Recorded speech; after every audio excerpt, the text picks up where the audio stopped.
This program is brought to you by the Media Liberty Alliance Foundation in cooperation with OBBM Network TV, bringing citizen-led, creative local media to the forefront of local communities to foster a greater understanding of constitutional liberty and appreciation of what makes us truly free, starting with you and me.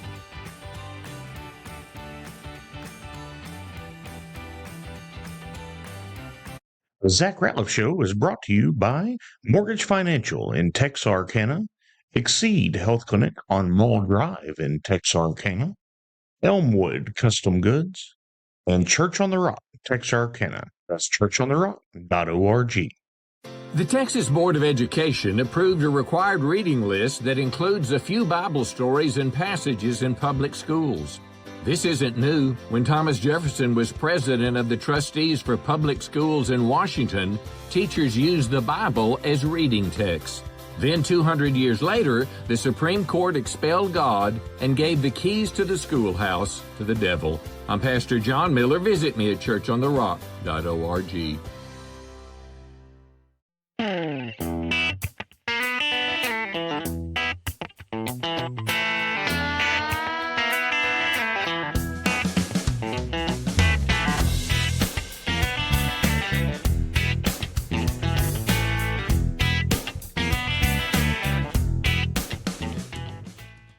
Hello and welcome to the Zach Rateliff Show. I'm Zach. This is my friend Chris Spencer. What's going on, Chris? Hey, brother. How are you? Good. Good to see you again. You too. You still on that campaign trail? I'm on the campaign trail. I skipped the Joe Rogan show today to come on Zach Rateliff. Well, a lot of people do, you know. So, actually, what's funny, I had a guest on here and then I looked up and they were on the,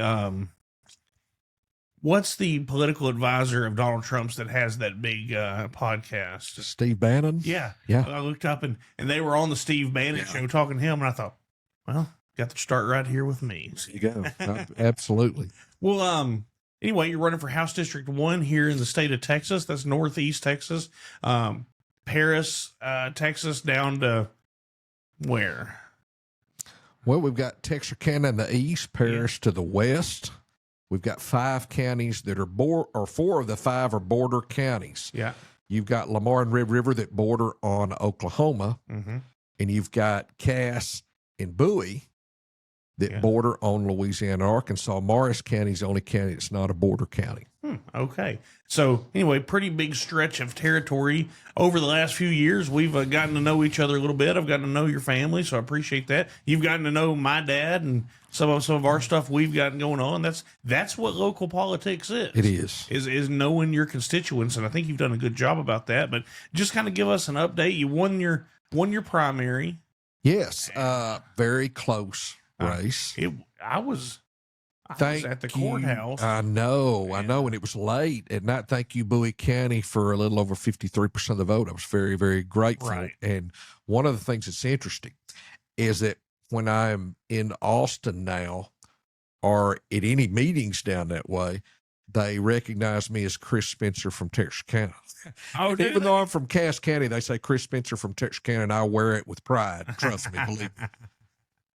Oh, that's funny. Well, so kind of give us an update from what's the campaigning going on right now, where you been, and then we'll talk about some of the major issues hitting the area and where we see everything going forward. Well, campaigning during the summertime. Yeah, it doesn't sound certainly slower. Well, it's hot, but it is slower. June and July, it'll kind of start back late August after Labor Day. The fall campaign starts. We do have a Democratic opponent right this fall.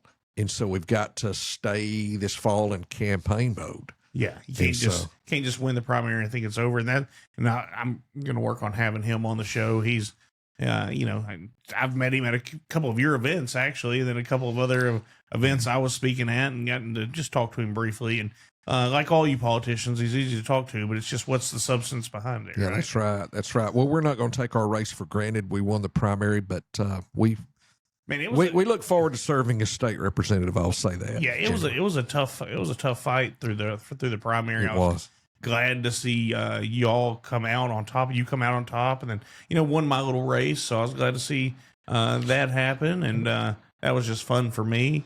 Then how has this affected? You're a businessman, so how has this affected your business? You having to campaign so much? Well, what I've noticed is, of course, a lot of people want to engage on issues when I see them in the grocery store, or they call me, or so forth. So from that standpoint, it's been good. It did not impact business in a negative way at all. I would assume that it was a net positive, because at least folks on a day-to-day basis will know where I'm at. If I'm not on the campaign trail or I'm not in Austin, I will be working at work. And ultimately, I'm a businessman first. Well, and that's one thing I like even about your first campaign was you said you've signed the front of the checks. Correct. Right. And That's right. And that comes back to somebody who's working every day. You're used to working. You're used to having employees. That's right. And so that I think that'll follow you to Austin, hopefully. Well, you take a business person's mentality to Austin, and so many of our state reps have just that. Right. And so it's a private sector ownership mentality to a public sector job. Right. And I was just able to, then we got back here, met up with you at 3:00 today, so 42 minutes ago, and able to be part of a group that the Texas real estate people were able to make a little donation and support your campaign. And I was very, very grateful. It's one thing that happens, Zach, when you win a race, especially for state representative, and we're likely the state rep going in, is that all of a sudden you have friends that you didn't know you had. Yeah. And if everybody voted for you that said they voted for you, you'd gotten 80% of them. But it's been a lot of fun. Well, so my question on that was, why do we feel like, I know as a real estate person, as a real estate agent, why I believe I want you. I'm for the less property taxes, right? I'm for making home ownership easier and land ownership easier on myself and my family, but also my clients. So, I feel like that's probably why some of the real estate professionals are wanting to back you as well, but I don't know that answer. I don't know that. I would like to think that is it, because certainly as a businessman, I believe in lower taxes, and lower taxes always will spur economic growth every time. It'll help the household. It'll help the business. So I think that may potentially be part of it. Well, yeah, that's probably right. Well, talking about land and all that's going on, man, we've got some big issues going on with some of these data centers coming in here. And let me state my position as it stands. And I think it's a fluid situation. I'm okay with data centers as long as we have the correct laws out of our state legislature that allows them to make their money and do the thing, but also takes care of our water and takes care of our property and has some limits that where we can manage these correctly. I don't think that's a crazy stance. Some of the hardcore anti data center people don't necessarily agree with me on that. I look at it as something that's going to happen for our AI push against China and everything else. But I think we need the legislature to say, hey, here's the rules they need to play in. And then as local communities, we need to hold them to that. And it's like a mule team. You hold the reins, you steer them, you can't. But that mule in the end can do what he wants to, but he's not going to because you're regulating it. So that's kind of the way I look at it. Well, here's the thing. Myself, and I think East Texans and Texans in general, are not against progress or prosperity. We're for it. We want to have a business climate and a home climate where we can prosper, right, and be happy. Growth just for the sake of growth is not always good growth. So I think that's what's happened in this data center is the data center controversy. And the truth behind data centers is that they are a part of life. Right. And they are going to continue to be a part of our lives. Right.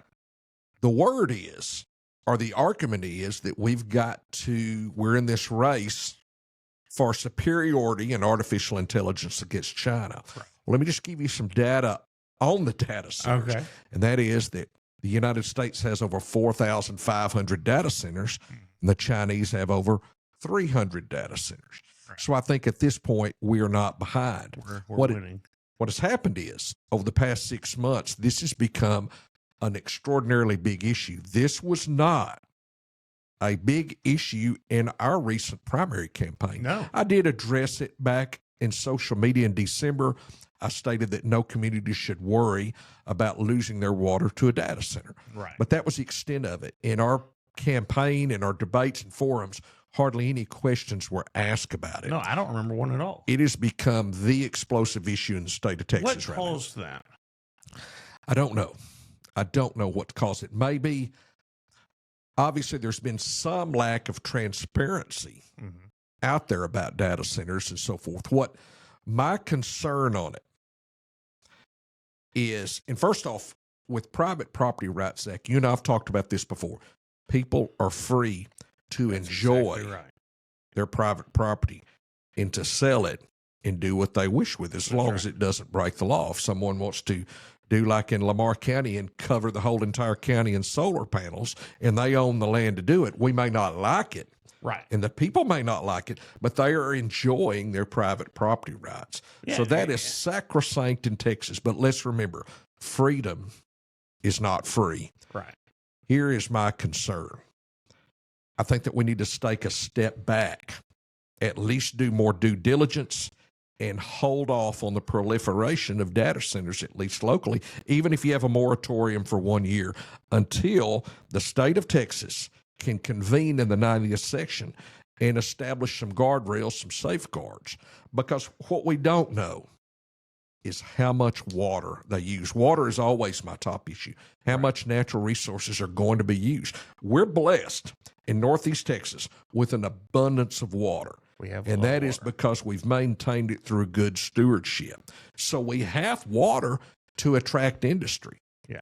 You know, and the big question is, how much water are data centers going to need? And there's different arguments about that, whether it's a closed loop system or not. In addition, how big of a strain is it going to be on the electrical grid? Will they bring their own power behind the meter, as the governor wants? Just like the one that's had permit pulled for or has applied for permit here is for behind, the permit that's been applied for is for power generation. So that is behind the meter. I would like to, if you had a closed loop, no, not closed loop, if you had a mini reactor, and this isn't what's been applied here, but if you had a mini nuke reactor and could sell power back to the grid and strengthen our grid, that's great. But even if it's not, if it's a natural gas plant or whatever, and you could put power back into the grid, that's a net gain for citizens, I would think. And I would agree with that. But there's a couple of other concerns too. Part of it is the noise pollution. How much noise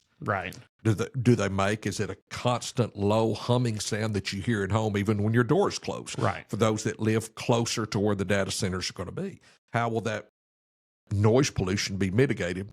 And fourth, and this is a biggie for me, is that the data centers come in, especially, Google and Meta and those that do big data centers, they come in with billions of dollars that they have, but then they get tax incentives. Right. And so while you and I are paying property taxes, data centers get incentive.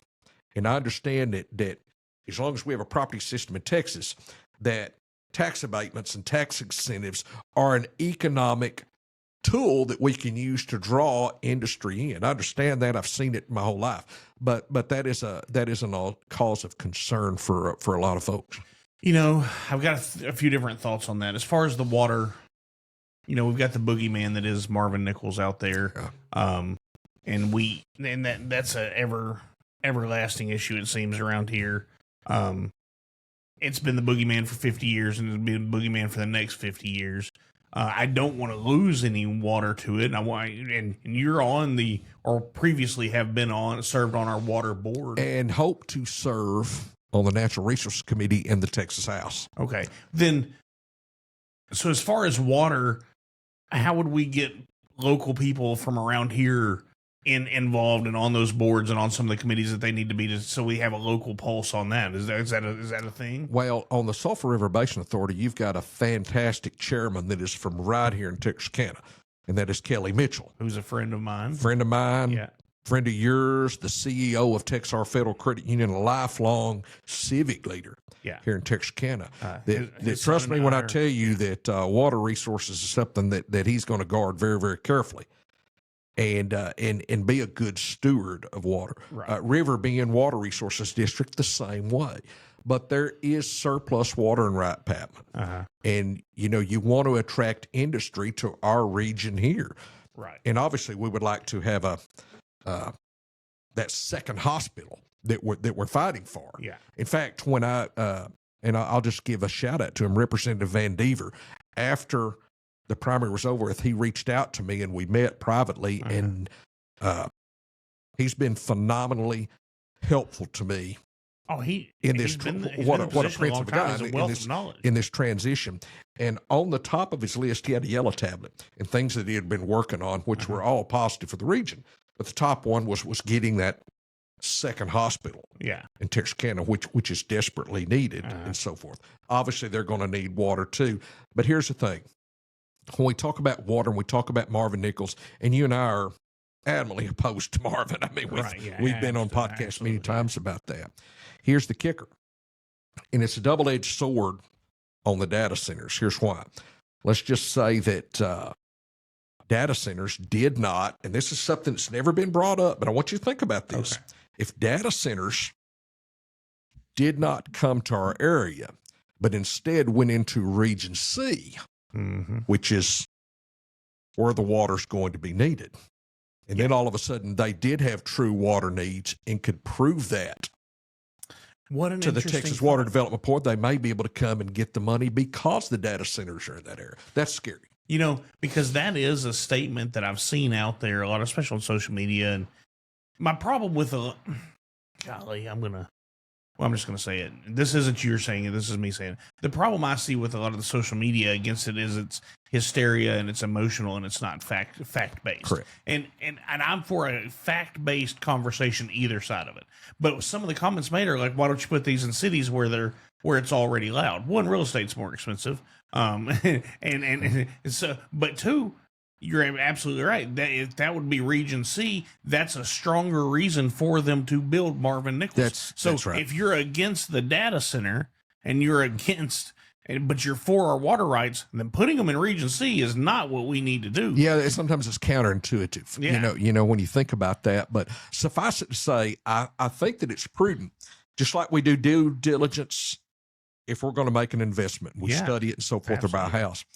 I think that we can, because we're so far ahead of China right now in AI superiority, I think it's prudent to step back and take a time, a moratorium, if you will, on data centers, even if it's 6 months, that you hold off on them here until the legislature can A, study more, and B, establish those safeguards that you and I were talking about. Because we support responsible growth. But there just seem to be right now too many unknowns, too much information that's possibly flowing on both sides. The truth probably lies somewhere in the middle. But right now, I would strongly support a moratorium until such time as the legislature can act. And here's the thing. A lot of people are pushing for the governor to call a special session. I would love to see that. Obviously, I wouldn't get to be a part of it. Right. But with the campaign season coming up in the fall, it's not likely that's going to happen. What the governor can do to where action can be taken as soon as the legislature convenes on January 14th is he can declare data center and those regulations an emergency item where debate and so forth can start taking place on it, and action can be taken before, there's constitutional requirements that you got to wait till March to, right. Yeah. All that. And so it could be declared an emergency item. The governor could do that. You're going to get, how is it, 90 days or something from March to make everything happen? It's crazy. I've got a bunch of buddies down there that just, it's so flawed to have to do that. Well, that's why with your staffing, you have to make sure you're picking the right people on that just to understand that, because I would, if you're like, hey, Zach, can you come help me? I'm like, no, I don't know. That's right. I don't know anything about it. But as far as the data centers and all of that, golly, I had a thought. I've been writing them down, all my thoughts, and then I lost it. Anyway, continue on. Maybe it'll come back to me, I guess. Well, I just reiterate again that I think that a pause, even a temporary pause, would be in order. Oh yeah, the moratorium. Yeah, I don't know how I feel about that, Chris. East Texas, Zach, is not going to fold in the next 9 months if we don't build 2 data centers. So I think that the opportunity to really study it, and I'm sure that studies have gone into it, but the sides that are against it, and let me say something on that as well. In East Texas, we're for progress and prosperity. We can't be against everything, right? And so many times, especially social media hysteria generated tends to be against anything. And we can't do that. But at this particular juncture and on this issue, I think that it would be prudent to take a little bit more time. Okay. And you saying all that spurred all 3 thoughts that I had. And I wrote them down this time. That way I won't forget them. Okay. On the environment. Now I'm going to need you to put your tinfoil hat on with me for just a second. And this is just a little Rateliffology. This isn't, some of it's based in fact, but not necessarily around this issue. When it came to the green energy movement that has swept our country and we're kind of backing away from now as we see that there's not profit in it and it's not necessarily better for the environment by the time we pull the minerals out of China or whatever. A lot of the environmental activism that happened over the last 10 or 15 years has now been proven to have been funded from China and other places where we would go to buy these materials. And so I have no proof of this. It's just a fleeting thought through my mind a few weeks ago was, I wonder if some of this anti stuff, I wonder who's funding some of this anti stuff. Well, you know, there's the conspiracy theory is that the Chinese are funding it. They're wanting to get everybody hyped up and against it. Okay, so that's kind of where I am. I can't prove it. Don't want to say that's a fact, but it is a fact when it came to the environment. It is a fact when it came to the green energy deal that China, they pushed anti-coal stuff. They pushed, and so that definitely did happen to sway. And so just as I see this, and like you were saying, as it blew up, all of a sudden I'm like, how did this happen? This was ready made to blow up, and there's a wizard behind the curtain somewhere, and I just haven't. Somebody's pulling the strings. Yeah, it's possible. You don't ever know. But I don't want to get in here and make a big conspiracy theory and all that. But I'm just saying, somebody somewhere is doing something. Well, I think let's go back to what I mentioned very close to the beginning, and that is in the race for AI superiority. The Zach Rateliff Show is brought to you by Mortgage Financial in Texarkana, Exceed Health Clinic on Mall Drive in Texarkana, Elmwood Custom Goods, and Church on the Rock, Texarkana. That's churchontherock.org. At the Texas Democrat Convention, Ben Flores defended Senate candidate James Tallarico. He said, when they say James is going to hell, we'll say we're all going to hell. He was trying to foster party unity, but why would anyone align themselves with hell for political power? Jesus said hell is real and is a place of eternal terror and perpetual pain. No candidate or party is worth that allegiance. I'm Pastor John Miller. Visit me at churchontherock.org. The U.S. is 4,000, you said? far ahead of the Chinese at this point in time.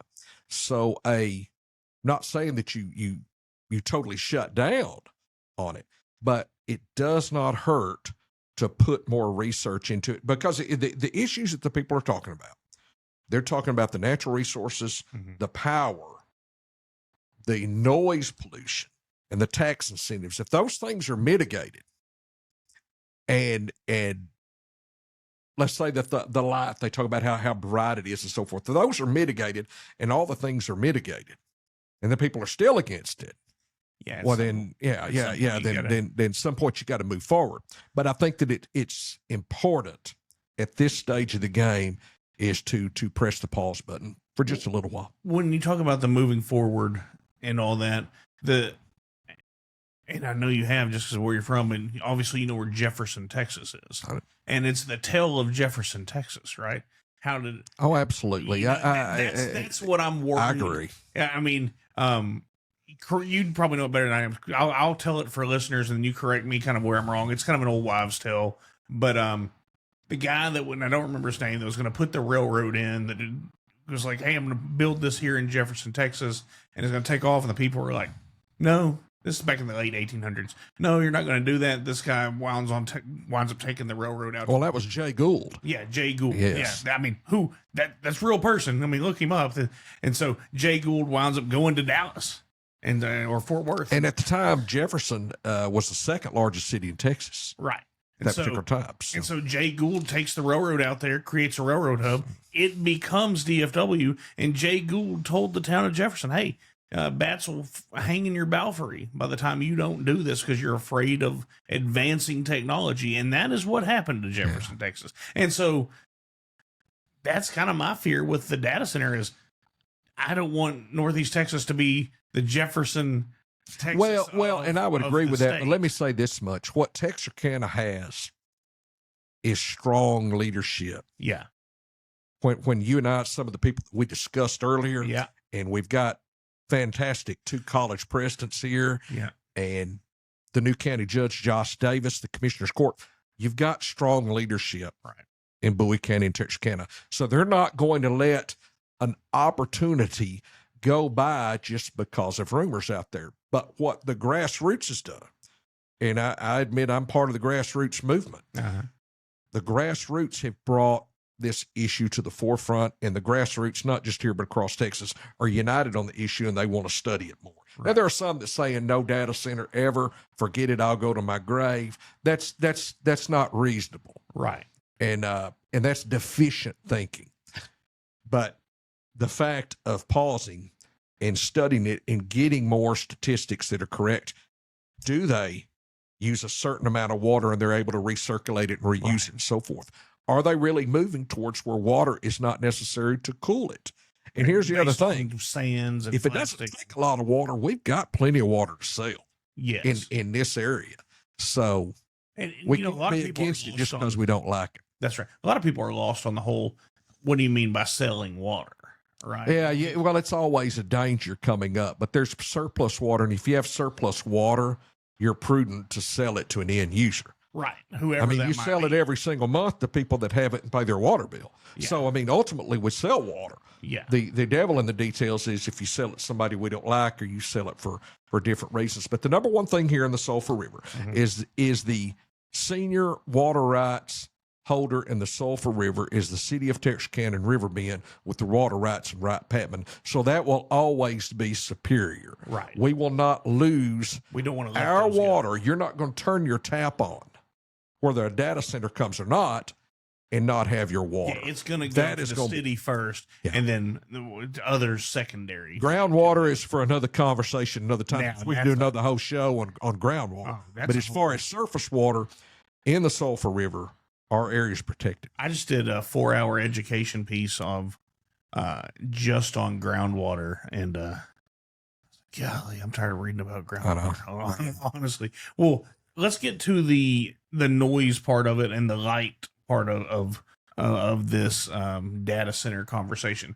Here's been my argument the whole time. Now, I understand data centers will be in new construction, and so there's that, but anytime I've ever driven by a paper mill or anything like that, there's noise, smells, and lights. Yeah. And water, for that matter. Yeah. If all you got to do is drive to Domino, look at those holding tanks of all the water that is pulled out of the river, then cleaned, and then put back into the river.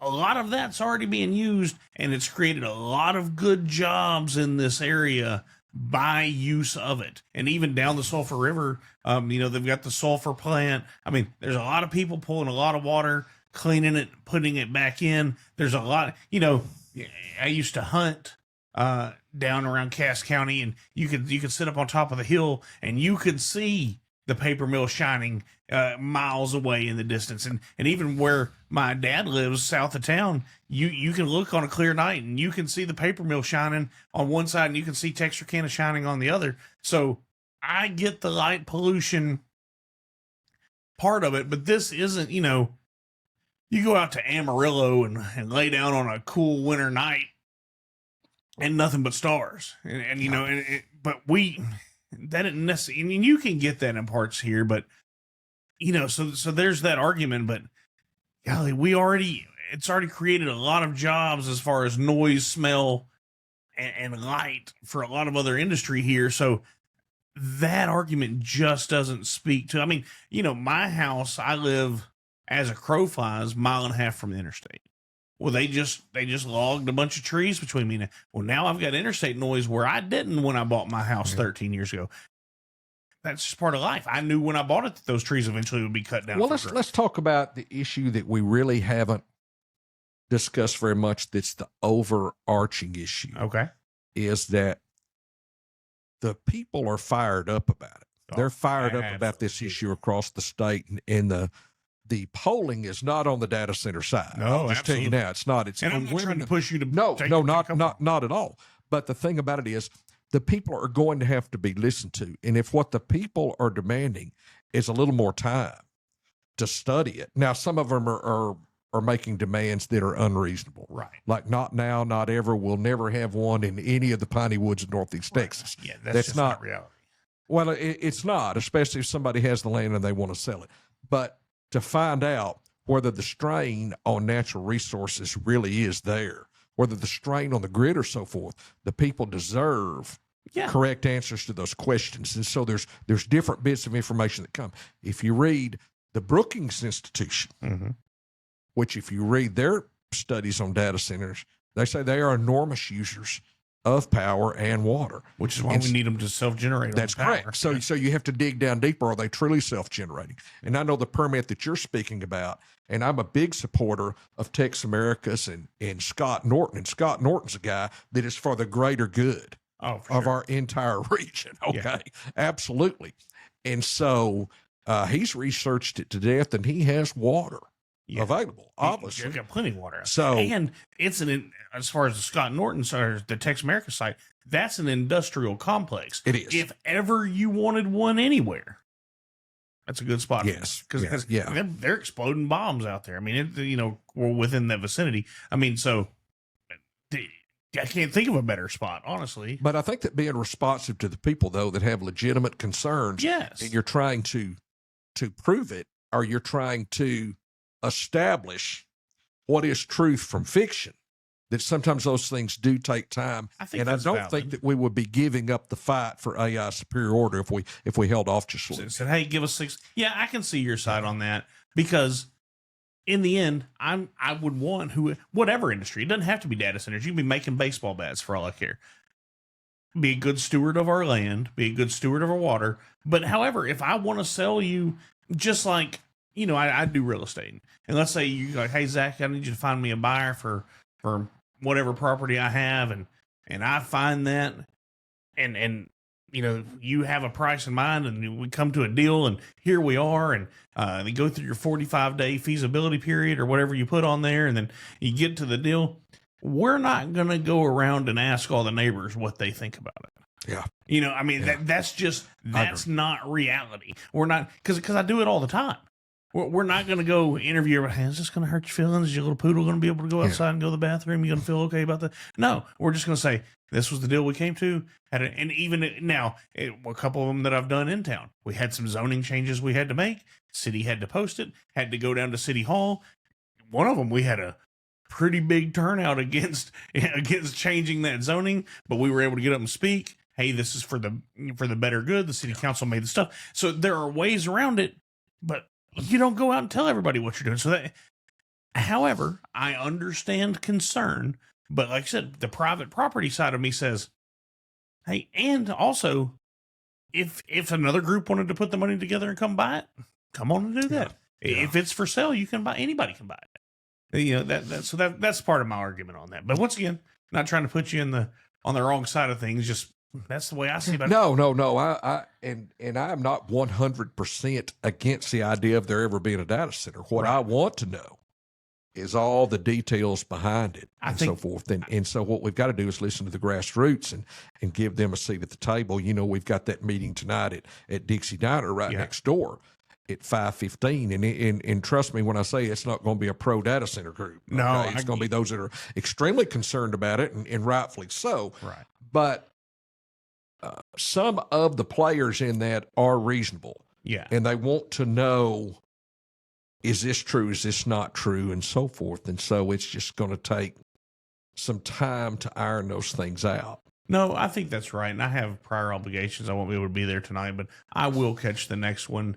And really, I would like to see some of the companies that are for the data center come in and have a community forum on why it's good. Well, I think you're going to have all sides out there on it. And here's the thing. Let's talk about it from a property tax standpoint. Yeah, let's do that. As you know, I've wanted to see property taxes eliminated. I do want to see that.